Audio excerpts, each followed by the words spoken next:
На обзоре чехол для iPhone 5 и 5s. Он поставляется вот в такой упаковке. Она вот так открывается. И внутри лежит сам чехол.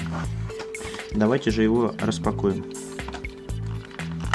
Это я делаю первый раз. Вот сама упаковочка. Как видите, тут есть голограмма даже. Вот он сам чехол.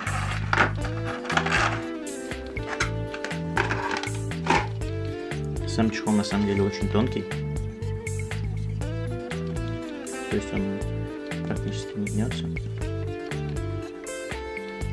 И он как будто бы глянцевый. Да, он глянцевый. И сверху такое напыление, как будто бы лаком покрыт. Ставим в него наш iPhone. Достаточно плотно сел. Так он выглядит на нашем iPhone, в данном случае 5s. Сейчас отключим автофокус. Вот. Так он выглядит на нашем iPhone 5s. Выглядит вполне гармонично. И практически не ощущается то, что чехол одет. Вырез под камеру и вспышку. И вырезы под кнопки. Кнопки, кстати говоря, нажимаются достаточно легко, потому что он недостаточно толстый. Сверху все открыто и снизу все открыто. Он очень тонкий. То есть вообще буквально, вон, посмотрите, около глазка камеры.